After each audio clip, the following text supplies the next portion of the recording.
we're going to talk about the basics of preparation for the rowing stroke, which will lead into the rowing stroke. Essentially, rowing, you have to be stable.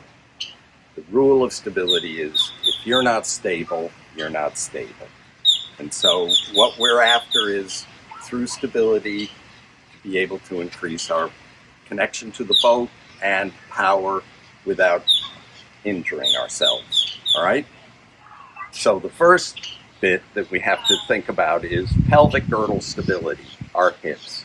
If they're not stable, we cannot stabilize the boat. We're just sort of arguing with the boat constantly. It goes down to port, we wiggle to starboard or whatever, right? So we're going to go through pelvic girdle stability. And here's Cindy. Basic way to stabilize our pelvis is a rather crude way, and that's engaging our glutes, okay? These muscles, these big butt muscles, have to be engaged when we're rowing 100% of the time. Now, we know that isn't going to happen, but if you're going to be stable, that must happen. On the recovery, this is soft engagement. On the drive, it's more aggressive, assertive, because you need these muscles to propel the boat. On the recovery, all we need them for is to keep our, what Cindy calls the kinetic chain, in a good function. And we need to keep them engaged so we are stable. Okay, so we're going to start with our pelvic girdle. A simple way to get a sense of those glutes working is to sit and squeeze your butt cheeks together. Okay, if you do that while you're seated and lift your sternum up, always the sternum should be up. Okay, squeeze the butt cheeks together, and you're going to feel yourself sort of rise up on top of the seat, as it were. We want to be on top of the seat all the time.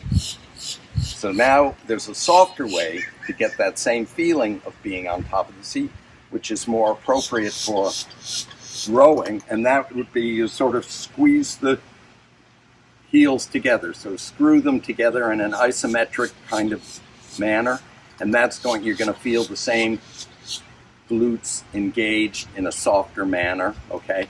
Again, on the recovery, all we need is stable pelvis from this. On the drive, it's more aggressive, all right?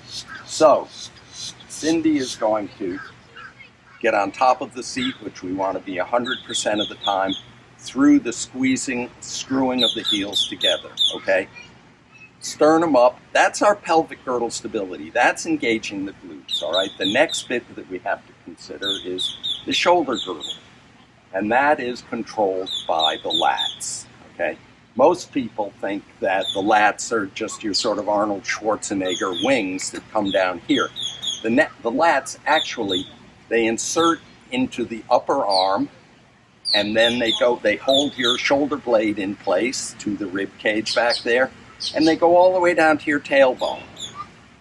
It's a very interesting thing to begin to follow those lats as you learn more about the kinetic chain, and really get a feel that they're not just in the middle of your back, they go all the way down, okay?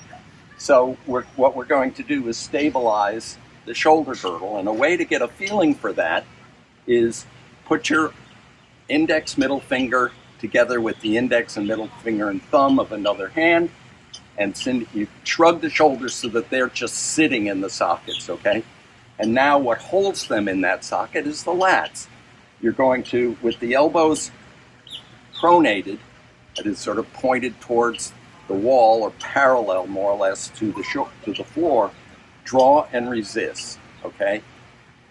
And you're going to feel a connection through here into the scapula, and then you might be able to trace it down to your tailbone after some practice, okay? This is key. Now you can get this feeling without the draw and the resist, and just let go of the fingers and maintain that connection here, okay? And here, so we'll go back to the draw and resist so it's really simple to feel. And a good way, once you have established the feeling, the connection here and the connection on the scapula down to your tailbone, we can feel like what it feels like when we don't have that connection. And this connection, this comes straight to the kinetic chain in biomechanics. If these elbows ever during the stroke are pointed downwards or not, as we call pronated, your lats are no longer connected. They're not controlling the upper arm and controlling the shoulder girdle. They can't give you any shoulder girdle stability. So if you just exercise this and get that feeling, and then drop the elbows, and you feel that everything shifts to different muscles. Smaller muscles, the wrong muscles get employed to do the job, okay? Inefficient, chances of injury. It's something we really want to avoid, and also a great loss of power, okay? So now Cindy is stable. She's on top of the seat through the screwing of her heels together. She's got the elbows pronated, always in front of you. Her weight is on my palms. We get into this in a little bit later with the principle of the pin. But this is a stable Cindy, and I can very easily just move her without any question. She's not struggling at all to maintain this. This is our relationship to the boat. As the boat goes, it's very rough today, so we're going all over the place, but she's not fighting, right? The minute I lose it. And as soon as this goes down, that's what's going on in our shell, okay? So that's our basic for stability. Pelvic girdle, shoulder girdle, 100% of the time, all right? As soon as we lose that, or the shoulders start to get stretched out on ligaments, and then you're in danger of injuring yourself, right? When the pelvic girdle isn't stable, then you are in danger of getting lower back problems. Let's assume that we don't have any pelvic girdle stability or shoulder girdle stability. All right, Cindy, you're going to transform yourself into a bag of Cindy. Oh, a bag of Cindy. This is how I rode for 10 years. Right. We're hoping to avoid that. Okay. Hi, I'm Cindy. I'm Gordon. And I'm Doug. And we coach at the Florida Rowing Center. Come to one of our clinics and learn more about biomechanics and rowing injury-free.